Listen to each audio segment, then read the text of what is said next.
안녕하세요. 장용 목사입니다.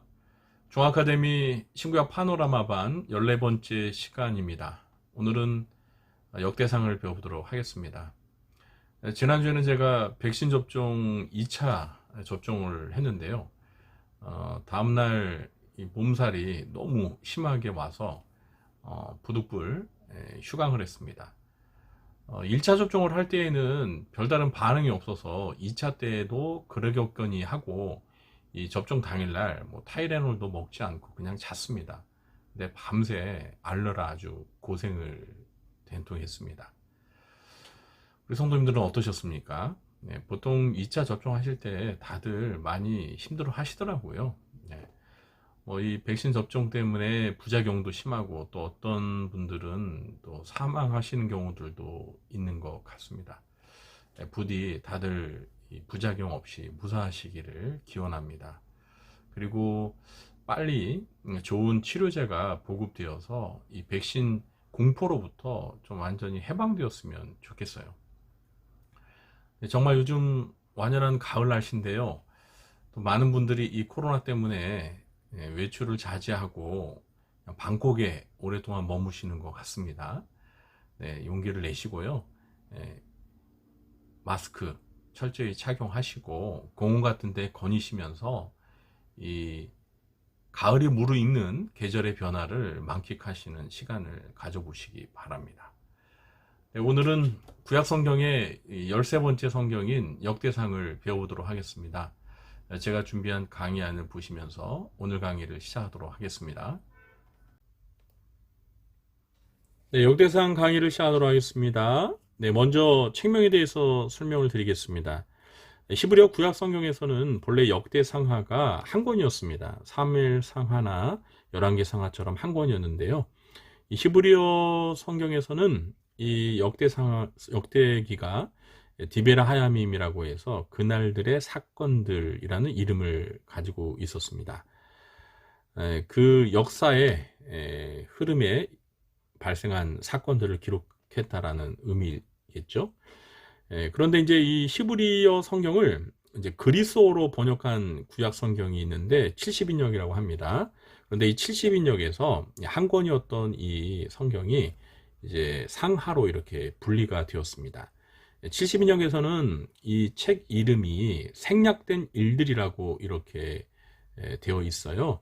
그래서 아마도 이 70인역을 번역하는 사람들이 이 역대기를 그 이스라엘 역사를 기록한 사무엘 상하나 그리고 이 열왕기 상하에서 빠진 내용들, 생략된 내용들을 이제 보충하기 위해서 이제 기록한 역사다. 그렇게 해서 생략된 일들이라고 제목을 붙인 것 같아요. 그래서 역대상은 생략된 일들 1서, 그리고 역대하는 생략된 일들 2서, 이렇게 책 이름이 되어 있습니다. 자, 그런데 이제 신약 시대에 들어오면서 초대 교부였던 제롬이라는 사람이 이 그리스어로 된 신구약 성경을 라틴어로 번역을 했습니다. 왜냐하면 이제 로마 제국이 기독교를 받아들이면서 기독교가 국교가 됐잖아요. 그래서 이 로마 사람들이 사용하는 언어인 라틴어로 된 성경이 필요했던 거예요. 그래서 라틴어로 성경을 번역을 했는데요. 그걸 불가타 역이라고 부릅니다. 그런데 이 불가타 성경에서는요, 이 역대기를 거룩한 역사의 연대기라고 불렀습니다. 그래서 이 거룩한 역사의 연대기, 이 연대기라는 이 책 이름에서 이제 그 후대에 여러 성경들이 이 역대기의 명칭을 이제 연대기에 착안해서 역대기라고 그렇게 사용해 온 겁니다. 그리고 영어 성경은 이제 Chronicles라고 했고, 이제 우리 한글 성경도 그 영어 성경의 그 표현대로 이제 역대기, 연대기, 역대기라고 이렇게 책 이름을 붙인 겁니다. 네, 다음은 저자에 대해 설명드리겠습니다. 저자가 누구인지 이 역대기 안에서 나타나 있지는 않습니다. 밝히고 있지는 않습니다. 그러나 유대인의 탈무드 전성에 따르면 제사장이자 학사이자 서기관이었던 에스라를 이 역대기서의 저자로 보고 있습니다. 그 이유는 이 역대기와 에스라서의 문체가 매우 흡사하고요. 또 역대기의 종결 부분과 에스라서의 시작 부분의 내용이 똑같기 때문입니다.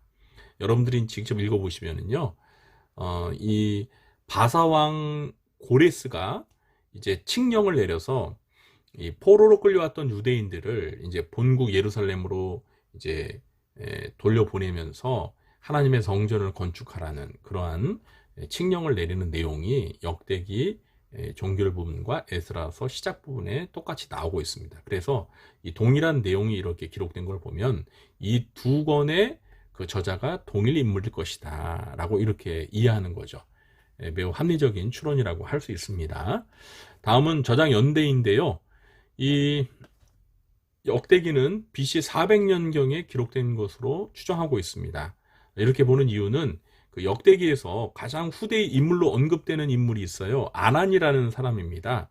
역대상 3장 24절에 보면은요, 아난이라는 인물이 등장하는데, 이 아나니는 여호야긴 왕의 8대 후손입니다. 그래서 우리가 이 역대기가 언제 쓰였는지를 추정할 때 적어도 이 역대기는 아나니가 생존했을 당시에 기록되었을 것이다 라고 이렇게 볼 수 있겠죠. 아나니 이전에 쓸 수는 없잖아요. 그렇기 때문에 아나니가 언제 사람일까라는 거를 이제 그의 그 생존 연대를 계산할 때 여호야긴이 BC 598년에 바벨론 땅에 포로로 끌려갔기 때문에 이때로부터 8대 후손인 아나니가 생존한 시대를 계산하면 대략 BC 한 400년경 정도로 보는 것입니다. 그래서 이렇게 저장 연대를 추정할 수 있겠습니다. 다음은 내용 연대인데요. 이 내용 연대는 이제 기록 연대와 다른 겁니다. 기록 연대는 그 성경이 기록된 시기를 말하는 거고, 내용 연대는 이 성경이 다루고 있는 그 사건의 내용이 어느 시대냐, 이걸 말하는 거죠.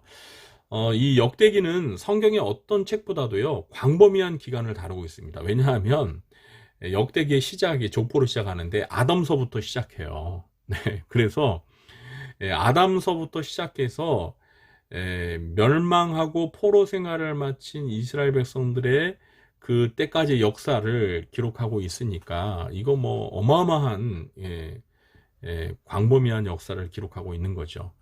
물론 아담 시대 때부터 해서 뭐 자세한 역사를 기록하는 건 아니에요. 그냥 족보에 이름이 나오는 정도입니다.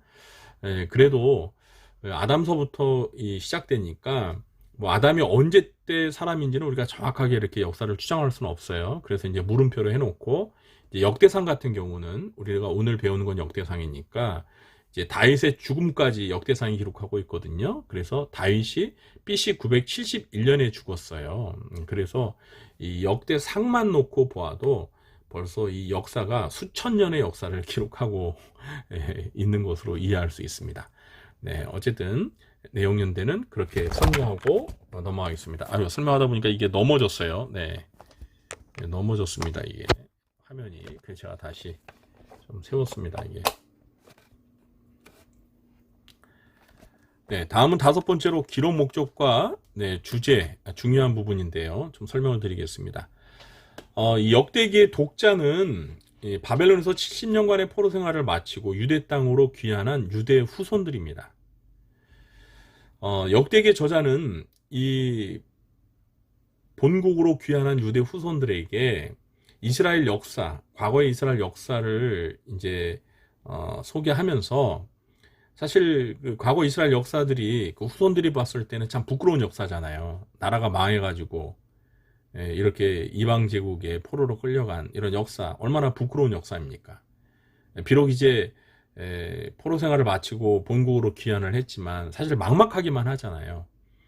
이런 시련과 좌절에 빠진 후손들에게 역대기의 저자는 이제 희망을 불어넣어주고 싶었던 거예요. 그래서 이스라엘 역사를 기술하면서 비록 조상들이 하나님께 패역하여 심판을 받았지만 하나님은 그 다윗과 맺은 언약에 근거하여 크신 사랑으로 한 번 택한 백성을 결코 버리지 않고 다시 회복시켜 주셔서 우리 유대 후손들이 본국으로 돌아오게 됐다. 이 사실을 이제 상기시켜 주면서, 그렇기 때문에 우리가 이제 이 파괴된 성전, 하나님의 성전을 다시 재건하고 또 우리 조상들이 하나님의 율법을 어기고 범죄하여서 이렇게 나라가 망했지만 이제 우리 후손들은 성전을 다시 재건하고 하나님의 율법을 철저히 준수함으로 인해서 여호와의 신앙을 회복하자, 이렇게 유대 후손들을 위로하고 격려하기 위해서 이 역대기가 기록된 것입니다. 네, 이해하셨죠? 네, 그럼 다음 특징을 살펴보겠습니다. 먼저 열왕기와 역대기를 비교하는 게 참 필요한데요. 둘 다 열왕기도 역대기도 이스라엘 역사를 기록하고 있다는 공통점이 있습니다. 그러나 많은 부분에 있어서 이 두 권의 성경은 서로 많은 차이점을 보이고 있습니다. 그래서 제가 여기 표로 이렇게 그 차이점을 비교해 보았는데 한번 설명을 드리도록 하겠습니다. 열왕기는 이스라엘과 유다의 역사를 다 기록하고 있습니다. 이제 이스라엘이 분열하면서 북이스라엘과 남유다로 이렇게 분열되었잖아요. 열왕기는 이 분열 왕국의 역사를 다 기록하고 있습니다. 그러나 역대기는 분열 왕국의 역사 가운데 북이스라엘의 역사는 기록하지 않았습니다. 남유다 왕국의 역사만 기록하고 있다는 게 이게 큰 차이점이에요. 그럼 왜 기록하지 않았는가? 그 이유가 있습니다. 그 이유는 제가 이제 요 아래 내용들을 비교 설명하면서 설명드릴게요. 열왕기는 선지자적인 관점에서 역사를 기술하고 있는 반면 역대기는 제사장적인 관점에서 역사를 기술하고 있습니다. 선지자적인 관점과 제사장 관점, 이 두 관점의 차이가 뭔가, 이것도 제가 잠시 후에 설명드릴게요. 또 열왕기는 정치와 군사 중심의 역사를 기술한 반면 역대기는 종교 신앙 중심의 역사를 기록한다라는 겁니다. 그리고 네 번째는 열왕기는 이 전쟁 기사를 매우 중요하게 다뤄요. 그러나 역대기는 전쟁 기사를 중요하게 다루지 않고 대신에 성전과 성전 예배, 성전 의식을 매우 중요하게 다루고 있습니다. 그리고 다섯 번째는 열왕기는 하나님의 심판, 그러니까 이스라엘 백성들의 그 죄를 지적하는 그 죄를 이제 다루는 반면에 역대기는 그러한 어떤 죄보다는 이스라엘 백성들에게 희망과 어떤 격려를 하기 위해서 그런 강조점으로 역사를 바라봅니다. 그러니까 따뜻한 시선으로 역사를 바라본다는 거예요. 열왕기는 좀 차가운 시선으로 바라본다면 역대기는 이스라엘을 바라보는 시각이 좀 따뜻해요. 제가 아까 이제 그 선자적인 관점으로 열왕기가 역사가 기술되고 역대기가 제사장 관점으로 기술되었다라고 말씀을 드렸는데 바로 이 점이에요. 선자들의 역할은 하나님의 백성들이 죄를 짓고 잘못했을 때 책망하는 거잖아요. 그런데 제사장들은 어떻습니까? 제사장들은 죄 문제를 해결해 줌으로 인해서 하나님과의 단절된 관계를 회복시켜주는 그런 역할이 이제 제사장의 중요한 역할이죠. 그래서 사실 선지자의 역할과 제사장의 역할이 이렇게 차이가 있기 때문에 어떤 그 선자적인 관점으로 역사를 바라보는 것과 제사장적인 관점으로 역사를 바라보는 건 서로 다릅니다. 선자적인 관점으로 바라보면 좀 역사를 좀 차갑게 바라본다고 표현할 수 있겠어요. 그러나 제사장적인 관점에서 바라본다면 역사를 바라볼 때 좀 따뜻한 밝은 면을 바라본다는 거죠. 제 말이 이해가 되시죠? 네. 그래서 열왕기는 이 선자적인 관점에서 그 인간의 죄를 지적하다 보니 인간의 실패의 역사가 많이 반복되고 기술되는 반면에 역대기는 이제 그 인간의 실패에도 불구하고 그 하나님의 변함없는 사랑, 그 하나님의 신실하심을 강조하는 역사입니다. 그리고 열왕기가 이 인간의 실패 역사를 기록하다 보니 매우 비관적이고 또 이렇게 그 현실적인 내용들을 기술한다면 역대기는 하나님의 신실하심 그리고 또 이스라엘 민족을 다시 회복시키시는 그러한 희망을 불어넣는 역사를 기록하다 보니까 좀 이상적이고 낙관적으로 역사를 바라보고 있습니다. 그리고 열왕기가 객관적인 그 역사를 기록한다면 역대기는 그 객관적인 역사 가운데 선택적으로 골라서 역사를 기술하고 있다라는 것이 차이가 있습니다. 어쨌든 이렇게 열왕기와 역대기의 역사가요, 같은 이스라엘 역사를 바라보면서 바라보는 그 시각, 관점이 다릅니다. 오늘날도 마찬가지죠. 이 역사라는 거는요, 누가 어떤 시각에서 어떤 관점에서 역사를 쓰느냐에 따라서 전혀 그 역사를 바라보는 해석이죠, 해석. 어떤 사실은 변함이 없지만 그 사건을 바라보는 그 시각, 관점에 따라 그 역사에 대한 그 해석이 다른 경우가 굉장히 많잖아요. 열왕기와 역대기가 바로 그런 차이가 있다라는 사실을 기억할 필요가 있습니다. 우리가 이렇게 역대기가 열왕기와 어떤 차이점이 있는지를 잘 파악하고 나서 이제 역대기의 어떤 여러 가지 특징들을 보면 이해하기가 쉽습니다. 네. 자, 두 번째 특징은 역대상은 크게 두 부분으로 나눌 수 있는데, 첫 번째 부분은 아담부터 포로 시대까지의 족보이고요.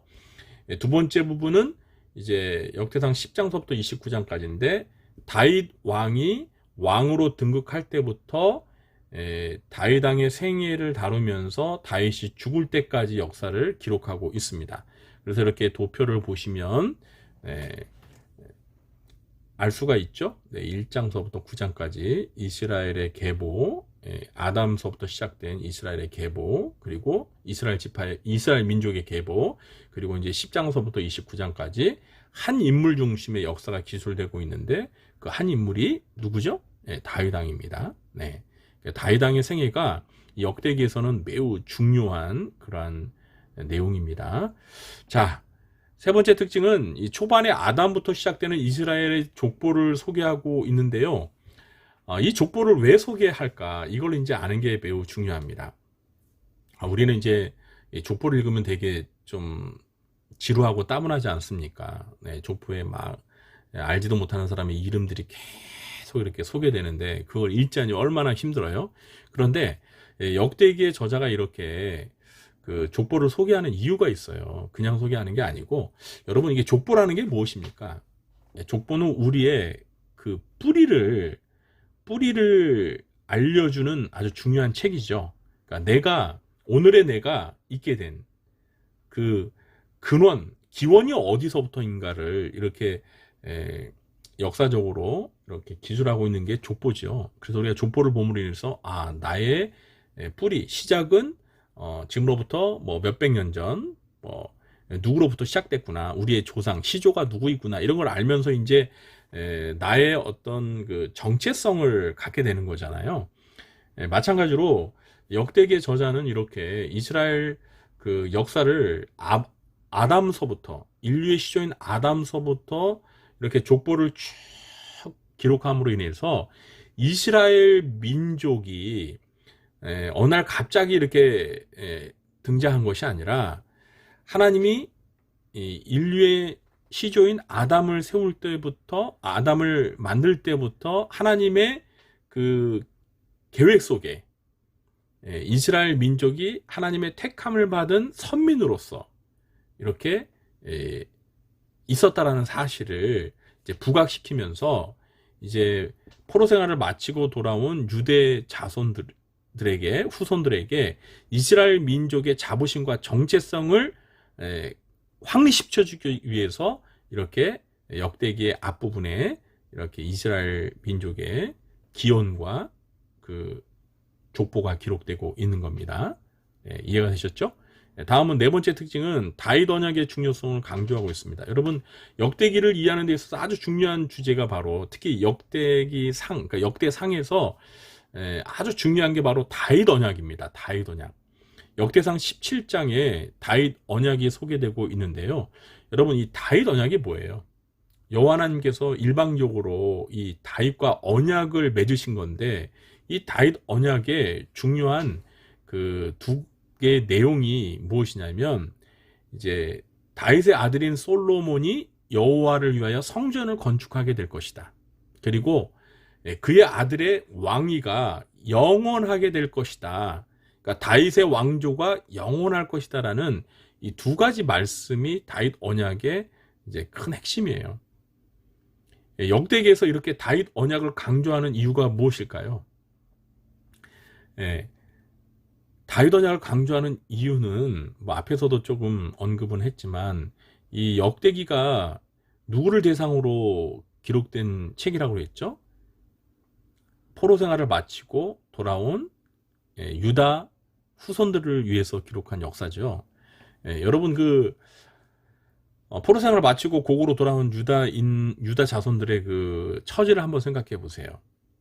고국으로 돌아오긴 했지만 이 고국 땅에 보니까 예루살렘 성전은 완전 파괴가 돼 있고, 그죠? 나라가 망했으니, 또 중요한 그 사람들이 다 포로로 끌려갔으니 이 남겨진 이 유대 땅이 얼마나 정말 황폐했겠습니까?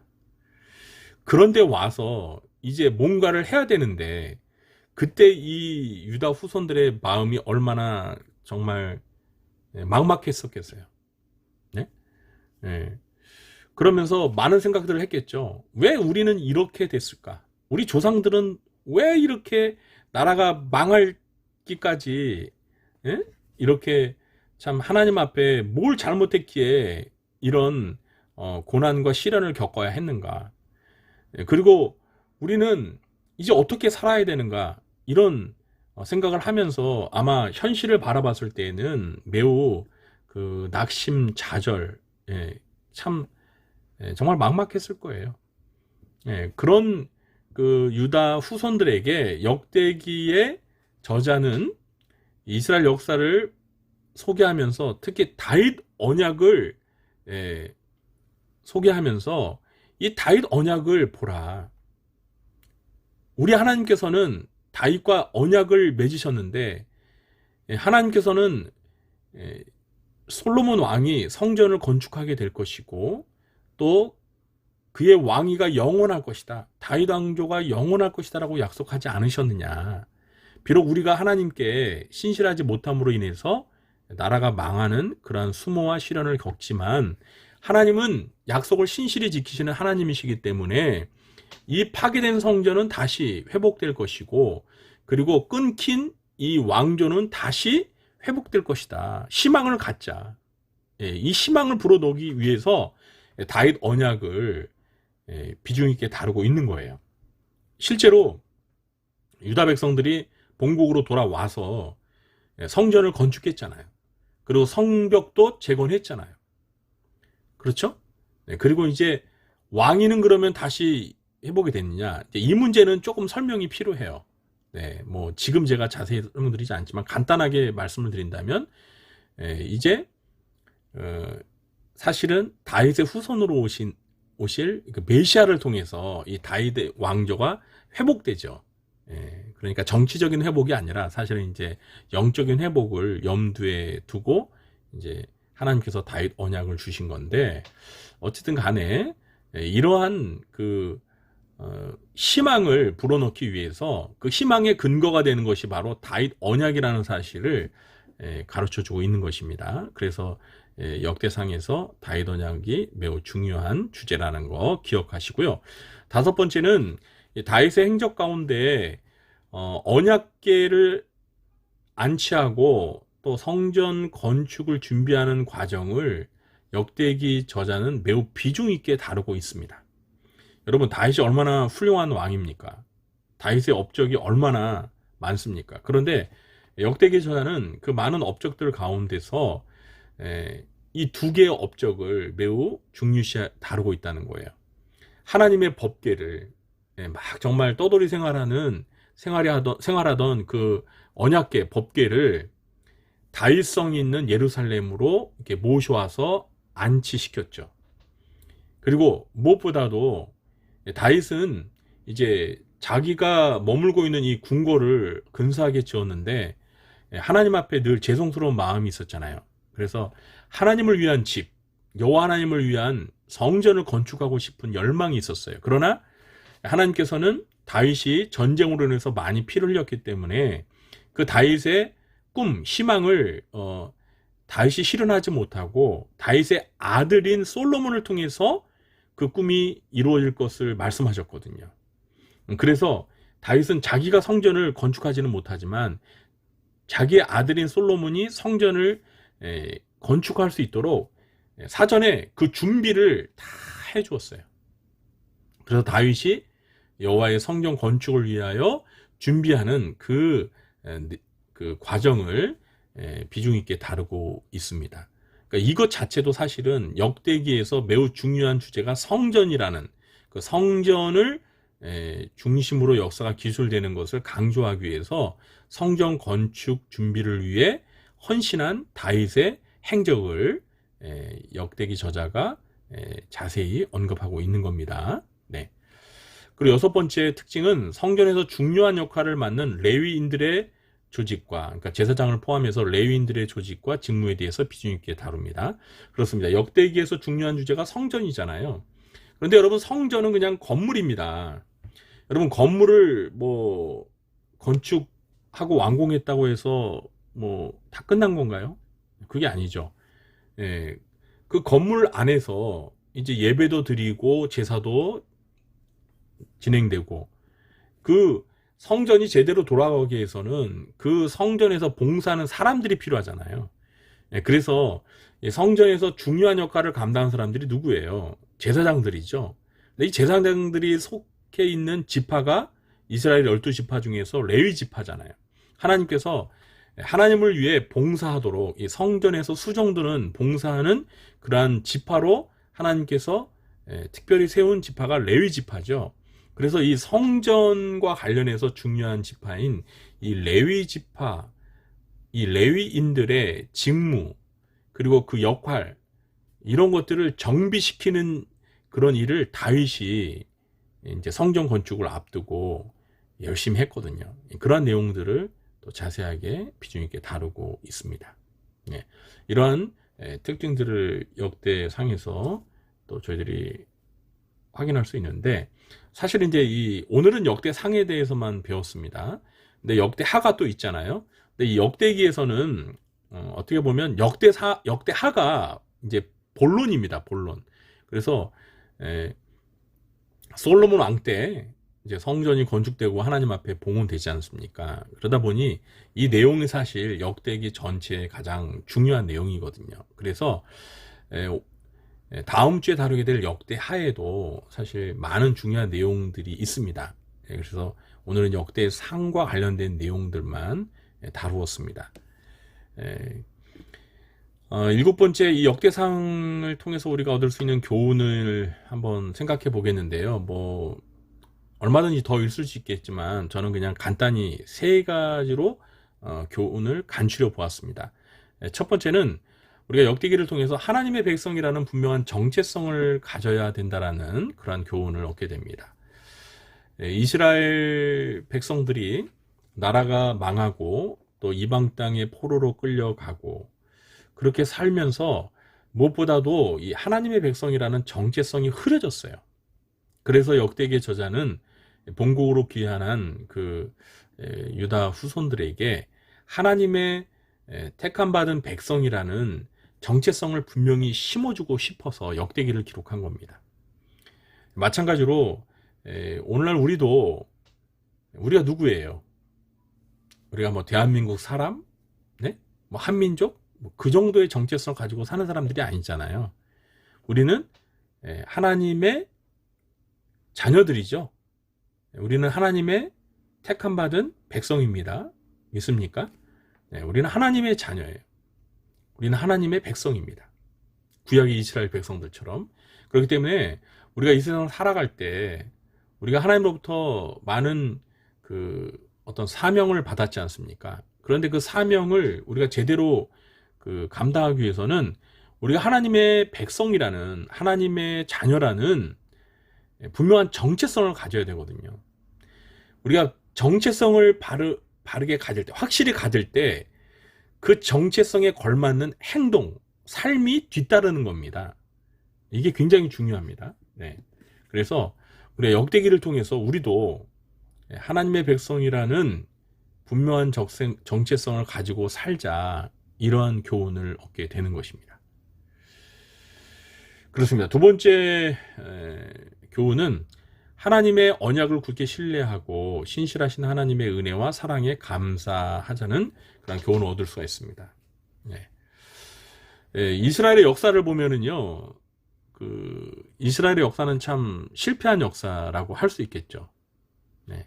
하나님께서 이스라엘 백성들을 출애굽시키시고, 그리고 가나안 땅이라는 젖과 꿀이 흐르는 땅으로 가서 살 수 있도록 이렇게 기업의 땅을 주셨는데, 이제 이스라엘 민족이 한 나라를 형성하고 살면서 여호와 하나님을 잘 받들어 섬겨야 되는데 그렇지 못했잖아요. 하나님의 그 언약의 말씀인 율법을 어기고 불순종하고 또 우상을 숭배하면서 그렇게 북이스라엘도 남유다도 살다가 망하지 않았습니까? 그러다가 포로로 끌려가고 정말 이런 그 시련을 겪게 되는데, 참 그 이스라엘 민족 그 사람을 보면은 참 희망이 없죠. 그리고 참 그 역사는 실패한 역사 같죠. 그러나 하나님께서 다윗 언약을 근거로 해서 이스라엘 백성들을 다시 회복시키시잖아요. 그죠? 다윗 언약에 신실하게 하나님은 그 언약을 신실하게 이행하시면서 이스라엘 백성을 영원히 버리지 아니하시고 그들을 다시 회복시키시잖아요. 그래서 하나님의 성전도 다시 재건하게 하시고, 그리고 하나님의 아들을 메시아를 이 세상에 보내셔서 다윗의 끊긴 왕조를 영원히 이어가도록 하시죠. 그래서 이런 걸 통해서 인간은 비록 신뢰할 수 없는 대상이지만 하나님은 신실하게 약속을 이행하시는 분으로서 하나님의 백성들에게 은혜와 사랑을 베푸시는 믿을 만한 하나님이라는 사실을 이 역대기가 우리에게 가르쳐주고 있습니다. 그래서 우리가 이 세상을 살아갈 때 하나님의 자녀로 살아가면서 우리 눈앞에 보여지는 현실은 참 낙심되고 좌절되는 그러한 일들이 많을 수 있습니다. 특히 코로나 시대에 얼마나 참 암울합니까? 그러나 우리가 꼭 기억해야 될 것은 우리 눈에 이렇게 보이는 현실만 바라볼 게 아니라 이 현실 너머에 아직 다가오지 않지만 하나님께서 우리를 위해서 미래의 희망을 예비해 두셨을 것이다. 이런 믿음을 가지고 우리가 우리를 향한 변함없는 사랑과 은혜를 베푸시는 그 하나님을 굳게 신뢰하면서 이 언약의 말씀, 약속의 말씀 붙들며 살아가야 된다는 거죠. 우리가 성경을 읽으면서 하나님의 그 신실하심을 우리가 발견할 수 있지 않습니까? 성경 속에 있는 하나님은 우리 현실 역사 속에서 있는 하나님과 다른 분이 아니잖아요. 똑같은 하나님이잖아요. 우리가 믿는 하나님과 성경 속에 등장하는 그 인물들이 믿는 하나님은 동일하신 하나님이시잖아요. 그렇기 때문에 우리가 이 언약의 신실하신 하나님을 끝까지 믿고 의지하면서 그 하나님의 은혜와 사랑, 변함없는 은혜와 사랑에 감사하는 그러한 자세로 살아가야 된다는 그런 교훈을 얻게 됩니다. 세 번째는 하나님의 나라와 영광을 위해 다윗처럼 온전히 헌신한다. 그렇습니다. 이 역대상에서 성전 건축을 준비하는 과정에서 다윗이 보여줬던 그 충성과 헌신, 이 모습을 보면서 우리도 오늘날 이 시대에 우리가 하나님의 나라와 영광을 위해서 다윗처럼 온전히 충성하고 헌신할 필요가 있다는 거예요. 오늘날 저 예루살렘에 구약시대에 있었던 그 성전, 이런 성전을 다시 짓는 건 아니지만 우리가 이 세상 살아가면서 다윗이 온전히 자기의 모든 걸 바쳐서 성전 건축 준비를 했던 것처럼 우리도 이 세상 살아가면서 우리 자신을 위해서 이기적인 어떤 행복과 만족을 위해 살아가기보다는 정말 하나님을 기쁘시게 하기 위해서 하나님의 나라와 영광을 먼저 우선순위에 두고 우리가 하나님을 위해 하나님을 사랑하는 마음으로 다윗처럼 헌신하고 충성한다면 마땅히 하나님께서 우리에게 복을 주시고 우리 행복을 위해서도 하나님께서 그만큼 복을 내려주신다라는 이런 믿음을 가지고 살아가야 된다는 것이죠. 이런 세 가지 큰 교훈을 우리가 역대기를 통해서 얻을 수 있을 것 같습니다. 네, 그러면서 이제 마지막 장별 내용 요약을 이렇게 살펴보는데, 이거는 이제 역대상은 전체가 29장으로 되어 있습니다. 그래서 노란색은 이제 첫 번째 부분, 그 다음에 이제 주황색은 이제 두 번째 부분에 해당하는 건데요. 이건 뭐 저도 읽고 직접 이렇게 제목을 달아보았는데요. 우리 성도님들께서 직접 성경을 읽어보시면서 한번 장별 내용을 요약해 보시기 바랍니다. 제가 작업한 이 도표를 보고 한번 비교해 보시면서, 아니 이걸 보고 또 성경을 읽으면 또 내용 정리가 잘 될 수도 있습니다. 제가 지지난주였죠. 강의를 마치고 이 강의안을 제가 교회 홈페이지 교회 소식란에 올린다고 말씀을 드렸는데, 제가 교회 소식란에 올리려고 하다 보니까 교회 홈페이지에요, 중앙 아카데미라는 그 메뉴가 있고 거기에 게시판이 있더라고요. 그래서 제가 지난번 강의안은 교회 소식란이 아니라 중앙 아카데미 게시판에다가 올려놨습니다. 그리고 지난주 영상에 올라간 그 영상 아래 그 댓글에 제가 그 링크를 해놨습니다. 그래서 여러분이 그 링크를 이렇게 클릭하시면 교회 홈페이지 중앙 아카데미 게시판에 연결되어서 이 강의안을 PDF로 만든 이 강의안을 다운받으실 수 있거든요. 오늘도 제가 강의를 마치고 거기다 올려놓겠습니다. 그럼 여러분이 다운받으셔서 이 강의안을 한번 출력하시고 이렇게 보시면서 이 역대상 내용을 한번 다시 복습해 보시기 바랍니다. 성경 본문도 한번 직접 읽어 보시고요. 다음 주에는 역대하 내용을 배워보도록 하겠는데요. 한 주간 동안 역대하 내용을 한번 미리 읽어보고 오시면 좋겠습니다. 네, 오늘 이상으로 역대상 강의를 마치도록 하겠습니다. 지금까지 들어주신 여러분 감사드리고요. 네, 그럼 저는 물러가 보고요. 일주일 후에 다시 역대하 말씀 가지고 찾아뵙도록 하겠습니다. 한 주간 건강하시고 평안하시기 바랍니다. 네, 안녕히 계세요.